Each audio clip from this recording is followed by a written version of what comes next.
15/25 x by 5 18y எனில் x மற்றும் y மதிப்புகளை காண்க. கண்டுபிடிக்கலாம். ஃபர்ஸ்ட் என்ன பண்ண போறோம் அப்படின்னா இந்த வைத்து x மதிப்பை கண்டுபிடிப்போம்.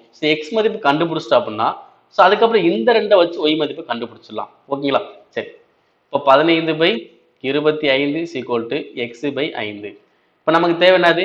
x தான் தேவை. இப்போ கீழே உள்ள கீழே அடிக்கலாம். ஓரஞ்சு 5 5 25, ஓரஞ்சு 5 3 5.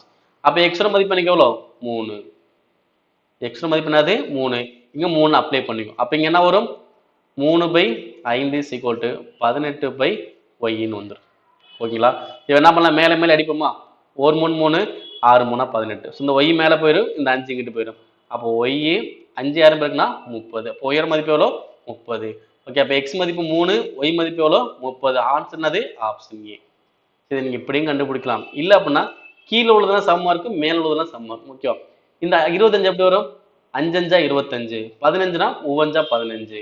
இங்க அதே மாதிரி பார்ப்பீங்க, கம்பேர் பண்ணுவீங்க. நீங்களே ஏதாவது யோசிச்சுட்டே இருப்பீங்க. அப்போ யோசிச்சுட்டே இருக்கிறது என்ன பண்ணலாம்? இந்த மாதிரி இதை எடுத்து எக்ஸ் கண்டுபிடிங்க. எக்ஸை கண்டுபிடிச்சு எக்ஸ் மதிப்பு அப்ளை பண்ணிட்டு ஒய்யை கண்டுபிடிச்சிருங்க.